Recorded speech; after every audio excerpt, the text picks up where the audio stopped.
Hey, welcome back to the Ping Pong Flix Show. My name is Chris Wong. There has been a few updates today in regards to entertainment news, and there are also some DC stuff too in regards to Zack Snyder's Justice League and David Ayer's cut of Suicide Squad.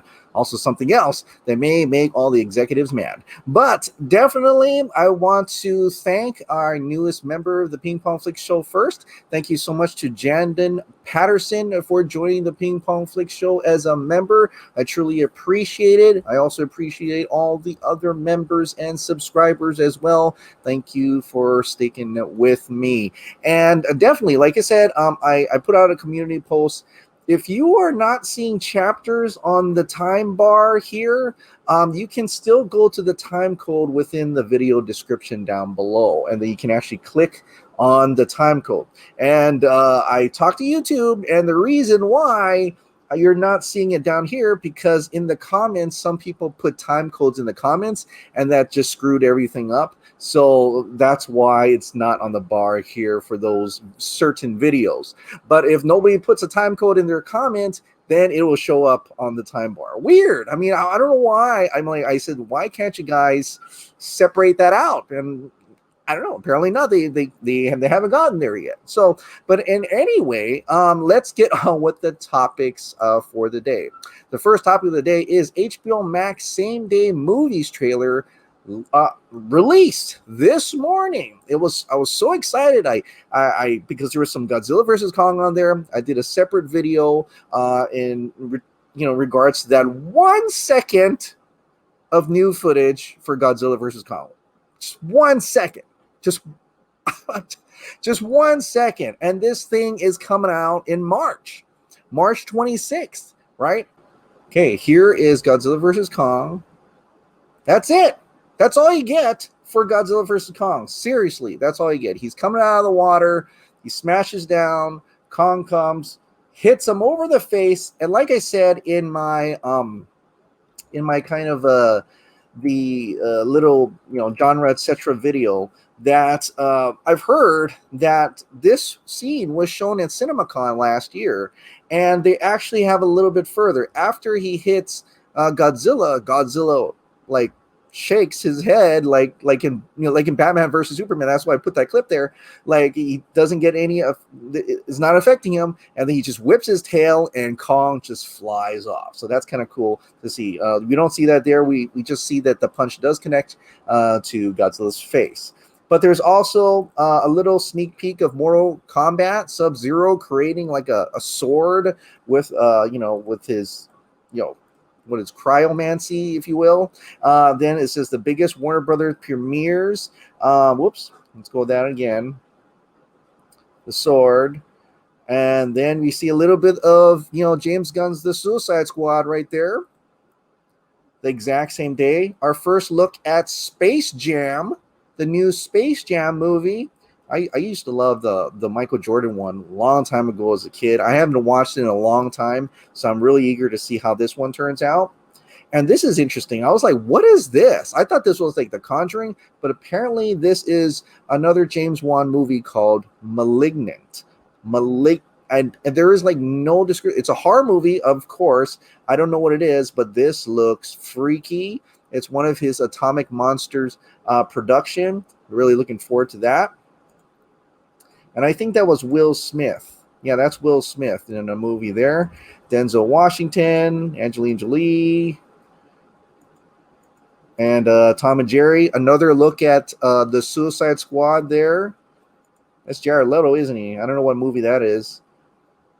And then, of course, The Conjuring. He does say, he does have a line in here, so we're finally getting to see a little bit of that. And then all the titles there for all those movies. So definitely some exciting stuff. Things that we've not really seen trailers for, apparently, like Mortal Kombat coming out in April. No trailer yet. Godzilla vs. Kong, March. No trailer yet. Dune had a trailer, but it's coming out in October or November, something like that. Just first look at things. And Matrix. I'm actually surprised it's going to be called Matrix. It's Matrix 4, but it's not the Matrix. It's not Matrix Revolution. It's not even Matrix rebooted or something. You think that would have been the, I guess, the ideal title, I would think, if it's a rebooted, because it's rebooting the system. But apparently that's not the case. It's still Keanu Reeves and everybody else, but they're just going to call it Matrix, just Matrix, just like that. So, and another Suicide Squad in theaters and on HBO Max. And there you have it. That was the same day premieres. A cool little video to showcase all the movies that are coming out in theaters and on HBO Max. Now, the one thing everybody's wondering is, where is Zack Snyder's Justice League? Where is Zack Snyder's Justice League? Well, I think they're talking about the same day movies, in which it's the ones that were supposed to come out in the theaters but are now also going to come out on HBO Max. So it's all reserved for that. Does that mean Zack Snyder's Justice League not going to have a theatrical release? I don't know. Zack Snyder did test it out in IMAX, so I would think that he probably will do some type of limited release, perhaps. But maybe this first go around in March, supposedly still in March, is just going to be literally like on HBO Max. And I don't know if it's going to be 4 parts still, or is it now a single movie? That has yet to be seen. I know Zack Snyder said that all that will be revealed when the marketing starts next month. So I'm really excited for that. And maybe it's starting to happen a little bit, because as I take off this here, Zack Snyder's Justice League, the official Zack Snyder's Justice League account, and that's called At the Snyder Cut. Here, the official Snyder Cut account changed the movie title. And I'm calling out from Danny, who put this out. This was the original name for it. It was called the Director's Cut of Justice League at Snyder Cut, which confused a lot of people. And people are like wondering, is it called Director's Cut of Justice League, or Justice League the Director's Cut, and one of those Warner HBO Max teasers? And what is this whole thing about Zack Snyder's Justice League? Well, now we know it's officially called, on the Twitter account, Zack Snyder's Justice League, also in other accounts, Instagram, Facebook as well.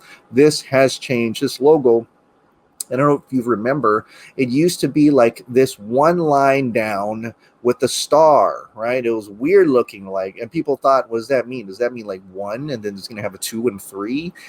What I think what they were trying to do was trying to distance itself. Now that I think about it, they were trying to distance itself from the Justice League theatrical cut, kind of like it's its own thing. It's not really related to that, which is true, but they were trying to almost keep Justice League away from Zack Snyder, and so they were putting a line here instead of JL, because I think what that meant was a cut, like a cut, director's cut, and it was like a symbolizing a cut. And so but now it's back to what it's supposed to be, the JL with the star, and now also calling it Zack Snyder's Justice League officially now. A lot of people we're trying to take that as it's not going to be called Zack Snyder's Justice League, because look, the official account called it the Director's Cut of Justice League, but now they've changed it back. And the way this thing changed back and forth and stuff, it's almost like it's reflecting the inner turmoil, which is over there at Warner Brothers, the Warner Media versus Warner Brothers thing. I think it's still kind of happening in a sense. So, but yeah, now I think we can put that to bed. I think we've already put it to bed many times. But if you were still wondering if this title was going to be the Director's Cut of Justice League, well, now the official account, the official account itself has changed it to the official JL logo here instead of the one that had the hashtag the Snyder Cut on it. Now it's Justice League, Zack Snyder's Justice League. So there you have it. That's how it's going to be now. It's right there. Zack Snyder's Justice League. Let's all calm down. It's happening. All right. And so next month it's happening. I can't wait for it. Let's push for it. The certain execs don't want it to happen, but it's happening, and we want to make it successful so we can show them that the success of DC films kind of counts on this kind of vision that they once had, right? So let's get it together. So Another person who looks like he wants to have something out as well is Joe Manganiello. Apparently, he wants Deathstroke on HBO Max. Now, this is in regards to him replying with, the double cross swords here. Over here, he tweeted this out, and it's in regards to this hashtag Deathstroke at Deathstroke HBO. I guess it's a new account, and they are going to do another trending event. April 5th at 10 a.m. Eastern Standard Time, training event to get Joe Manganiello's Deathstroke on HBO Max. Your support is greatly appreciated, but please keep it friendly and positive. This campaign does not support any insulting or abusive messages. Use Deathstroke HBO Max in all tweets. And here it is, another trending event. And just to go show support for Joe Manganiello, and possibly maybe even have Joe Manganiello's Deathstroke project on HBO Max. And so Joe Manganiello came out in support of this. He loved that. Definitely, he wants to continue on. I think he's really excited to play Deathstroke once again, Zack Snyder's Justice League, and I'm sure he's excited to be able to play it in some sort of fashion. In this case, a Deathstroke, like a movie or even a limited series in HBO Max could work. I mean, that's relatively low budget, right? It's just going to be a lot of action, stunt work, physicality. He's in the suit, not much CGI in that. I think they could really do some great stuff on HBO Max with Joe Manganiello and his own Deathstroke, right? They should definitely, that would be something that's out of the Snyderverse, would be a great spin-off for out of the Snyderverse, if you will. So, don't keep it in a cul-de-sac, grow that, right? Grow, make more streets out of that little pocket that's Zack Snyder's Justice League, right? And so even Batman, like if it does successful, and if only if Ben Affleck wants to do it, Joe Manganiello could show up on that one as well. Batman versus Deathstroke. That will also be another one that would be kind of cool. And I thought that was kind of something that I hope happens. Now, in regards to Batman a little bit, I might do another video on this, but maybe not. Brandon Davis was on the Film Junkie vodka stream last night, and he mentioned something that I've never thought of, and it's about Ben Affleck's Batman. Now, I know I said that I'm not gonna report on things, DC stuff in terms of rumors and things like that from like Daniel RPK and all that kind of stuff, but that little conversation, that little thing that Brandon Davis had said about being about Batman, in the Flash movie, I thought was interesting. Ben Affleck's Batman sacrifice in the Flash. What am I talking about? Well, if you go back to the vodka stream, and I don't know what time code it was, but Brandon says that that for all intents and purposes, they think that Ben Affleck's Batman is going to be that's his last role. That's the last time he's going to play Batman in the Flash, because he's going to be gone. He's going to be sacrificed, right? What happens in the Flash is that instead of Flash going back in time to save his Nora Allen, he's going back in time to save the Batman. And at the end of the movie, he realizes that he has to let Ben Affleck's Batman die, so it doesn't, change the future. And I'm thinking, oh, well, if that's the case, then they are taking into effect what happens to Ben Affleck's Batman in the Snyderverse, in what happens in Justice League, and Justice League 2, I think, or is it 3? I forget, one of those. And so if that's the case, then are they taking into account Zack Snyder's Justice League into as part of that continuity then? I thought that was interesting. That is weird. And it could be one of those things, like Flash is very interesting. Like, I could see like how this could be the movie that by the time it's made will determine kind of if the Snyderverse wins or not, right? Or if the execs over there get their way, like what's going to happen with that? I think there might be a lot of turmoil on that movie, and I'm very curious to see if the Snyderverse will eventually end up connecting to that. And I don't think it can connect to that without Victor Stone Cyborg, without Ray Fisher. So, very interesting comment from Brandon Davis at comicbook.com, indeed. So anyway, let's get into another movie that we want to get released, and the execs have not been trying to push that back, in a way, but they had to bring out the Snyder Cut because Warner Media says, you know what, I think we could make money off of that. But let's talk a bit about David Ayer. He released a clip from his Ayer cut of Suicide Squad. Yeah, for real. I'm not joking. This is insane.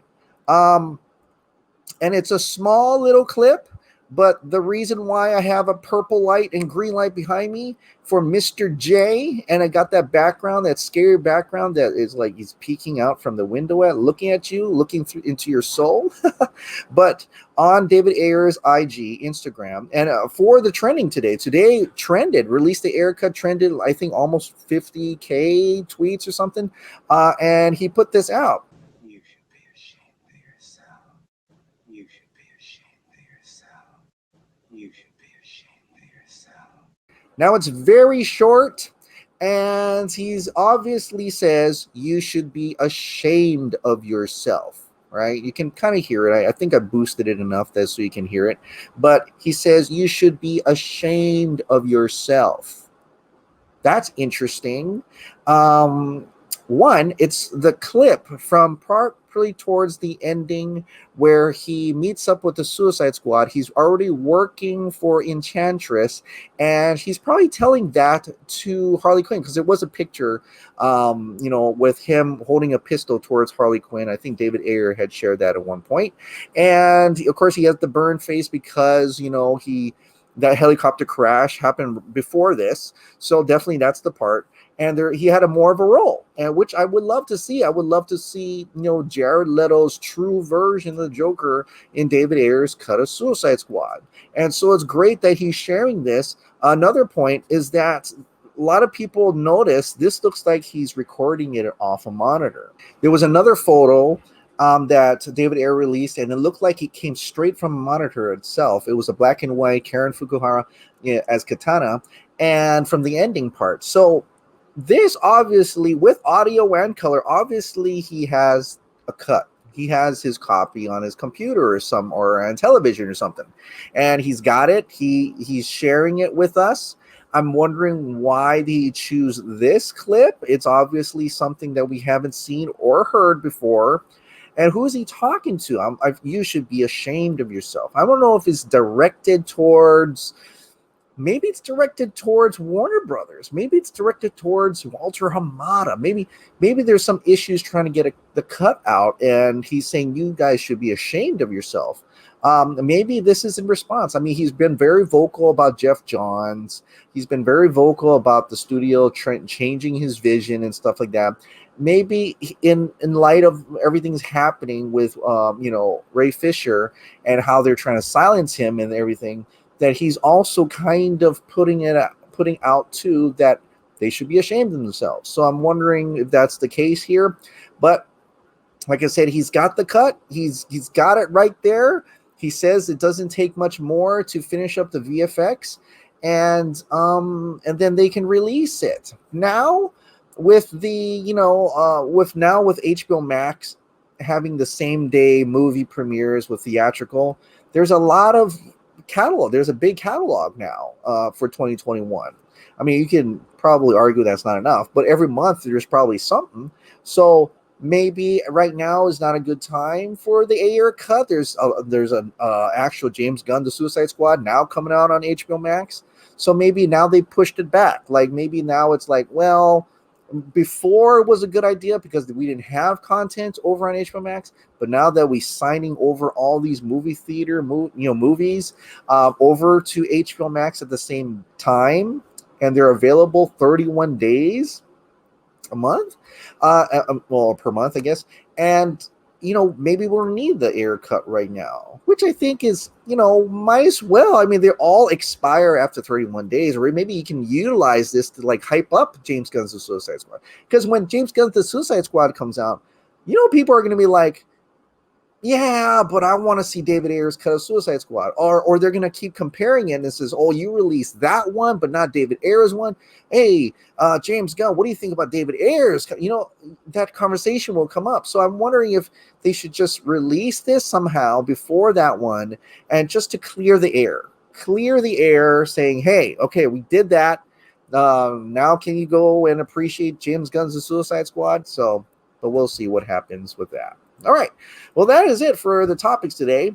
I want to get into the members' comments and questions now. Like I said, if you want me to read your comment or question on the show, please put down join first as a member, then comment or question on either video, and I'll pull it up. The first comment or question of the day is from Cooper Moser. What's some of your favorite bands or musical artists? Wow. Well, I do like a lot. I mean, I don't necessarily just like a band per se.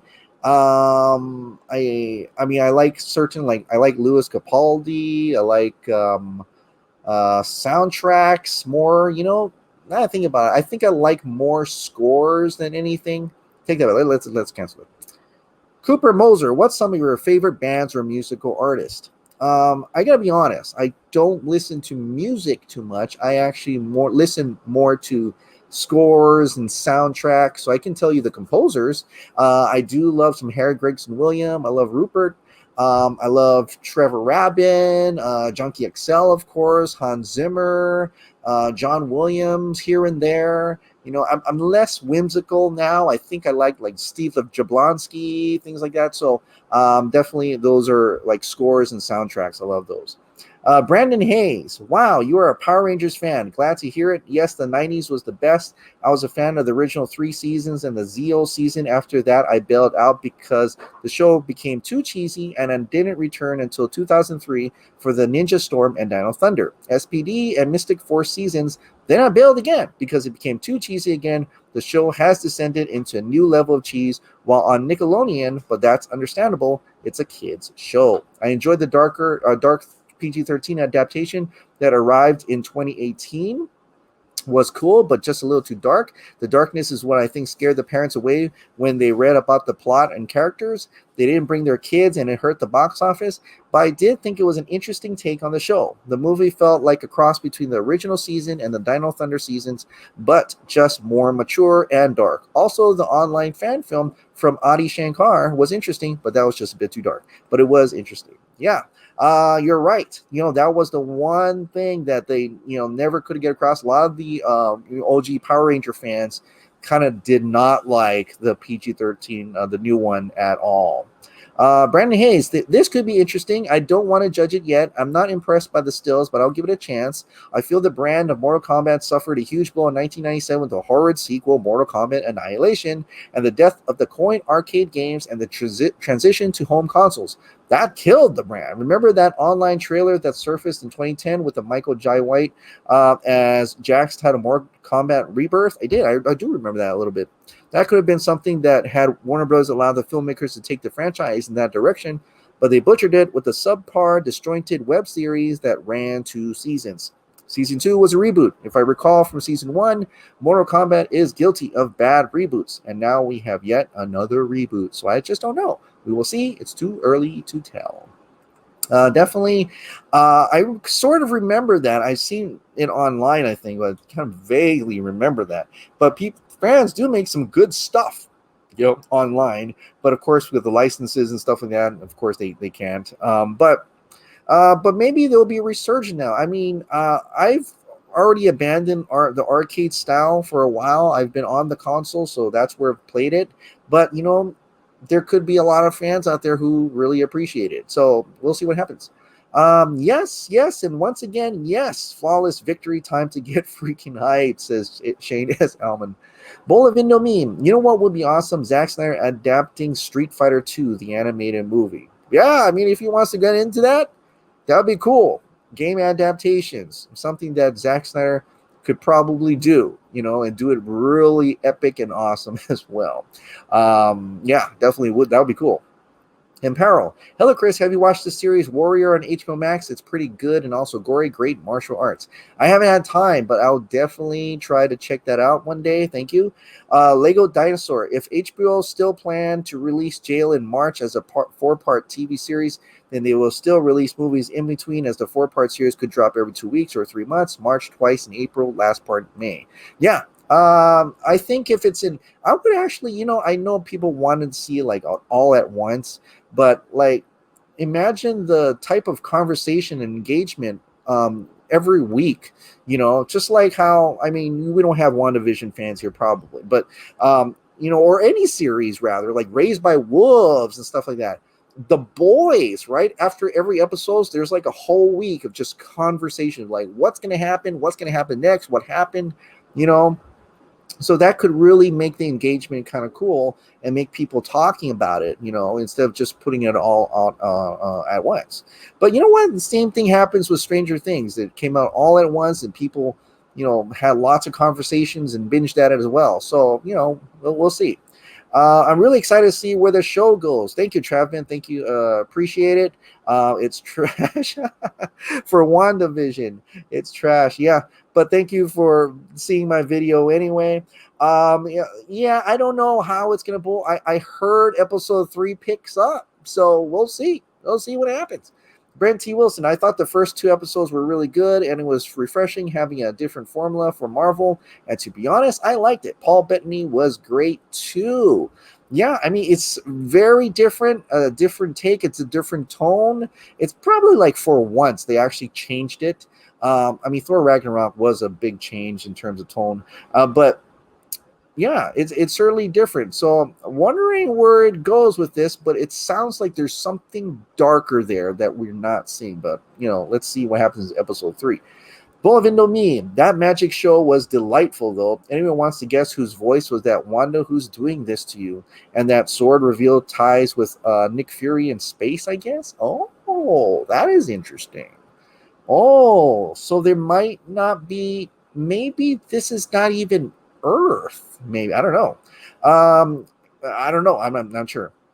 I mean, there were certainly a bunch of just people, their own tinfoil, if you will, about Agnes is somebody that is in Marvel. So I don't know.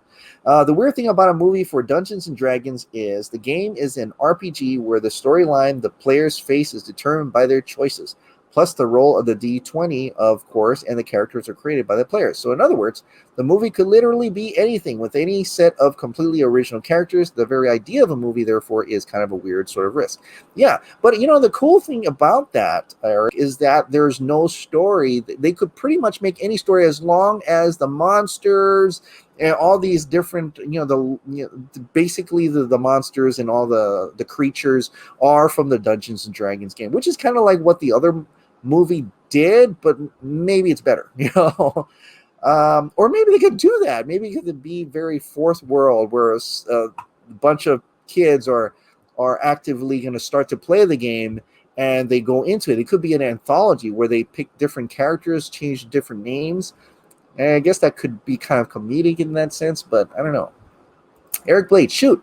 Considering what Deborah Snyder has said about working with different directors, I'm starting to wonder. Pun wasn't intended until I wrote it.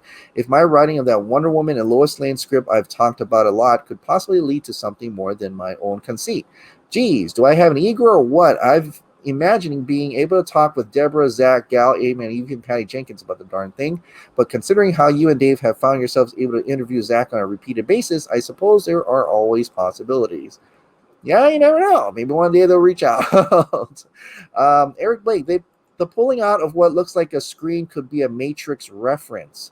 At any rate, Wanda referring to Vision as my husband with the indestructible head is clearly a reference to exactly how he died in Infinity War, which wouldn't have happened were his head indestructible. Oh, okay. Yeah, I guess that could have been Matrix as well. Definitely, it kind of reminds you of a lot of different things, but definitely there is something more to that. Lee Fusion Robertson, Chris, no, WTF, you doing, pal? Thanks you so much for that comment. Yeah, I'm watching WandaVision. to see how I like it. My views on that. Being a DC fan, what are my views on Marvel? I thought that would be kind of interesting on that. Like I said, it's weird. I get the sitcom things, makes me giggle, but it is weird as a sitcom thing. But I'm thinking, and maybe I'm overthinking that there could be something darker and bigger. I don't expect my mind to be completely blown, but who knows? This could be something that'd be like, whoa, I didn't see that coming, or something like that. And there's not much on TV right now, so yeah, definitely gonna check out more of WandaVision. I heard episode 3 picks up, so hopefully we get more content soon. HBO Max, like you said, got that movie premiere, same day premieres. Zack Snyder's Justice League is gonna start marketing next month, but definitely starting February, I think it's gonna be a hell of a year. It's gonna start to be a hell of a year for everything, like in all genres. All right, guys. Well, thank you so much for watching. Like I said, if you absolutely love me covering all forms of entertainment news in all different genre films and shows, please like, subscribe, hit that notification bell, keep this hot dog light on, and I'll see you next time.